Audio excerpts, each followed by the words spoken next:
রাত 11:30। ঢাকার কমলাপুর রেল স্টেশনটা প্রায় ফাঁকা। ভিড় কমে গেছে। শুধু শেষ ট্রেনটা বাকি, চট্টগ্রামগামী সুবর্ণ এক্সপ্রেস। আমি সেদিন স্টেশনে বসেছিলাম।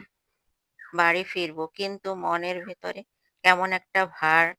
অফিস থেকে বেরিয়ে মনে হলো শহরটা আজ একটু বেশি নিস্তব্ধ। এমন সময় আমার পাশের বেঞ্চে একটা ছেলে এসে বসলো। বয়স হয়তো 17-18। গায়ে মলিন শার্ট, চোখে ক্লান্তি, হাতে একটা ছোট্ট ব্যাগ। ছেলেটা আমার দিকে তাকিয়ে হেসে বলল, ভাই, চট্টগ্রাম যাবেন? আমি বললাম, হ্যাঁ, তুমি? সে মাথা নেড়ে বলল, জানেন, এটা আমার জীবনের সবচেয়ে গুরুত্বপূর্ণ যাত্রা। আমি একটু কৌতূহলী হয়ে জিজ্ঞেস করলাম, তাই নাকি, কেন? ছেলেটার চোখ ঝলমল করে উঠল। সে বলল, আমি অনাথ। ঢাকায় রাস্তায় ঘুরে ঘুরে বড় হয়েছি। তবে আজ আমি একটা পরিবার খুঁজে পেয়েছি। চট্টগ্রামে এক দম্পতি আছেন। তারা আমায় দত্তক নিচ্ছেন। তাদের কাছে যাচ্ছি। আমি অবাক হয়ে তাকালাম। সে শান্তভাবে বলল, ভাই, জানেন, মানুষ সবসময় খাবারের জন্য লড়ে না। কেউ কেউ শুধু একটা নিজের বলা যায় এমন ঘর খোঁজে। আমার বুকের ভেতরটা মোচড় দিয়ে উঠল। সে আবার বলল, আঙ্কেল বলেছে আজকে নিতে স্টেশনে আসবেন, তাই ভয় লাগছে।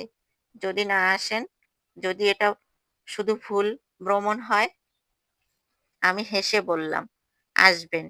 কেউ একবার ভালোবাসলে আর ফেলে যেতে পারে না। ট্রেন আসার আওয়াজ পেলাম। প্ল্যাটফর্মে নেমে আমরা দাঁড়ালাম। ট্রেন থামলো। কিছুক্ষণের মধ্যে এক মাঝবয়সী দম্পতি ছুটে এলেন। মহিলা ছেলেটাকে জড়িয়ে ধরলেন। পুরুষটি জিজ্ঞেস করলেন, তুমি রোহান?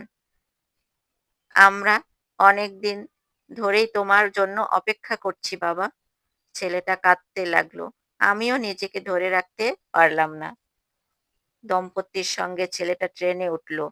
জানালা দিয়ে ও আমার দিকে তাকিয়ে হাত নাড়ল। আমি শুধু একটা কথাই বললাম, ভালো থেকো রোহান। এবার তুমি নিজের বাড়ি যাচ্ছ।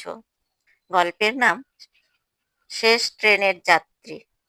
এক একটা ট্রেন শুধু যাত্রী বহন করে না, এক একটা ট্রেন অনেক স্বপ্ন, অনেক গল্প, অনেক নতুন জীবন বয়ে নিয়ে যায়। আজ হয়তো তুমি বা আমি কোনো রোহান নই, কিন্তু আমাদের আশেপাশে অনেক রোহান আছে, যারা একটা পরিবার, একটা ভালোবাসা, একটা ভরসা খোঁজে। তাদের দিকে একটু মন দিয়ে তাকাও। কারণ হয়তো তোমার এতটুকু সহানুভূতি কারো নিজের বলে ডাকার মতো ঘর হয়ে উঠবে। গল্পটা যদি হৃদয়ে লাগে, তাহলে ছড়িয়ে দাও।